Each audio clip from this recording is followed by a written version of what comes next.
Happy birthday to Mick Jagger. Mick Jagger, it is his birthday today. He's got to be celebrating his, I don't know, got to be at least 110 today, right?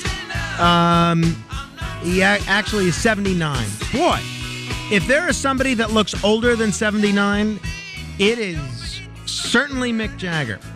Somebody that knows a thing or two about rock and roll and just about anything else is somebody that I've been lucky enough to get to know a little bit over the last few years. Zina Hassel.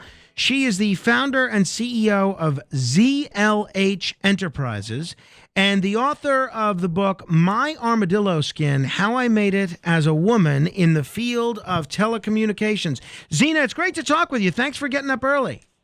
Oh, you're more than welcome. This is the other side of midnight that I haven't seen in a while. All right. Well, we'll try not to be too boring that we put you back to sleep. Zina, before we talk about the book, what exactly is ZLH Enterprises? What kind of work do you guys do over there? We are a business-to-business technology consulting company. So we work with businesses and we evaluate their internet, VoIP, voice, Fix Me, I'm Broken, security awareness training, and we do all of that. We broker, so to speak, or look for the proper carriers to connect with the customers. And then we stay around. We help provision. We project manage all the services. We do the customer service, and then if there are billing issues, we get involved. If there are service issues, we get involved. And we typically can do that without a cost to the customer. Oh, really? Well, so if I've got a business, I've got an insurance company, let's say, I say, Zina, I think I might be paying a little too much when it comes to my phone or internet or whatever the case may be. I call you and you do sort of an audit of everything that my company is spending money on, and then you implement a plan as to how to fix it. And then because you're saving the company some money, we don't have to usually pay you anything additional. Is that in a nutshell? Well, sort of. So there are several kinds of companies like mine that are out there. Some of them will take a piece of the savings going forward. We don't do that. We look and see whether or not there has been any misbilling in the past, and then we recover that. We'll take a fee only on that previous recovery. And the feeling on that is you paid money that you didn't know that you shouldn't have paid. So whatever you get back is found money for you. Our fee is a percentage of what we get you back. Any plan that we are able to put you on to save money going forward is your savings. I see. And we are compensated by the carriers. Gotcha. Okay, great. And if, by the way, if people are interested in learning more about the business or think that you might be a good fit for their business, they could certainly check out your website, zlhent.com. That's zlhent.com. So I really enjoyed this book, My Armadillo Skin. I think it's fun, but also chock full of information. Let's start with the title. Why do you call the book My Armadillo Skin?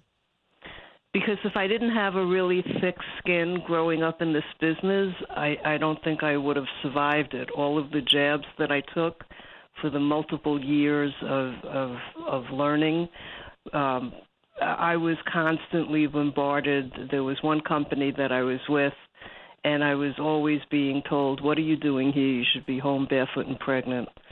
I was laid off while I was on maternity leave by the personnel director who reported to me, who said, well, gee, I didn't know that you were on maternity leave. I'm sorry. What do you think you hear in the background?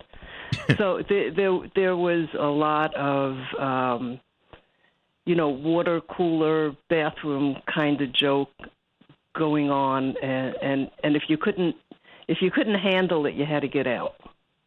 And so I sort of grew a layer of skin every time something happened and just said, I'm not going to let it affect me. Let me just get on with things. How long have you been in the telecommunications business? See, now you're going to make me give my age away. Well, ballpark. Give us a ballpark. Late 70s. Okay, late 70s. all right. Let's put it this way. Alexander Graham Bell and I shared phone numbers. So you certainly, I'm sure, have seen your fair share of changes, both when it comes to technology and the culture in the telecommunications business. Why is, or at least why was, the telecommunications industry such a boys' club? Why was it so male dominated? Clearly, there are a lot of women, I'm sure, like you, who could make very valuable contributions, not just as an owner of a company like you, but I would think in all sorts of other fields. Why did it become such a male dominated industry?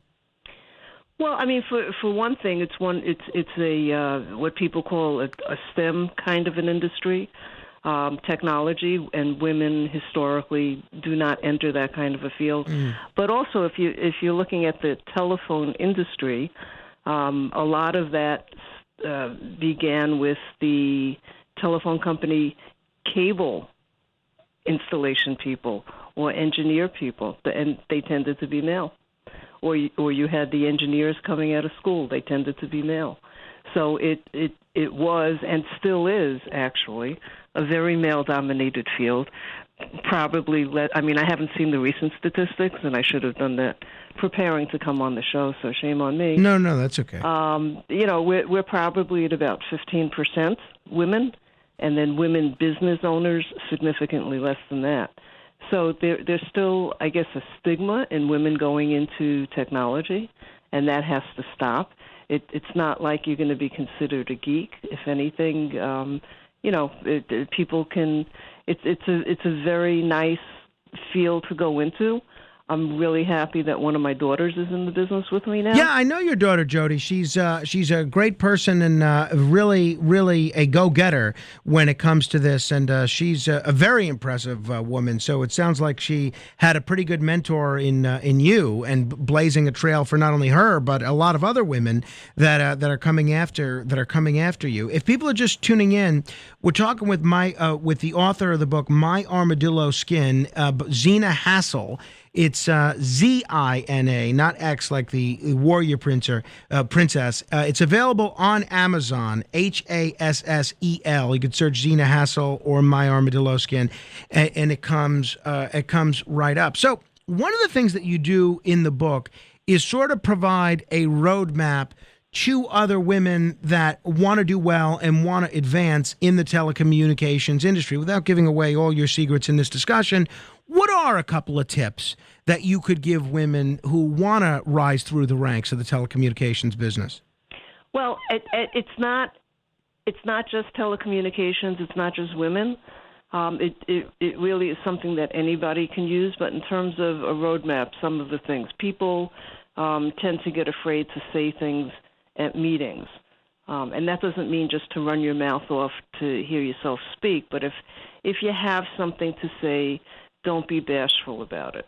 If you go to a meeting, don't sit in the back because you don't feel comfortable being there. You sort of have to rise to the occasion and put yourself in the mix. And if you have something good to say, then go ahead and do it.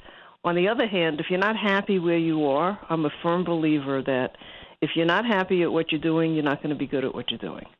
So move. Just leave if that's the case, because it's not good for you, and it's not good for your employer. And I did do that when I made the transition from healthcare administration into technology, because I did not go to school to be a technology person. I went to school to be a hospital administrator, but that didn't work out for various and sundry reasons, and I got up and I left. And it was a very big step. I took a significant cut in pay, and you have to be able to do that. You have to be in a position to do that. One of the things that I think everybody that's been in a managerial position over the years can empathize with is the difficult time that folks may have in terms of letting someone go. There's an employee that's just not cutting it for whatever reason. And I know from countless experiences that I've had in talking with people that firing someone can be one of the most stressful things that they have to do. In your experience, if an employee is just not working out, how do you handle a firing in a way that is to the point, but that it doesn't necessarily take an emotional or professional toll either on you or the person you're firing? Well, interestingly, at one of the companies that I was with, they sent me to become a certified management trainer, and in that training class, we actually went through how do you determine that it's time to let somebody go, and you really want to make sure that you want to let the person go because there is a cost associated with that. Not just severance pay or whatever you're talking about, but there's a cost for having an open position. And just in terms of the humanity of it all, you want to make sure that if you are letting somebody go, like I had to do for Jody once, you wanted to do it in such a way that you don't deflate their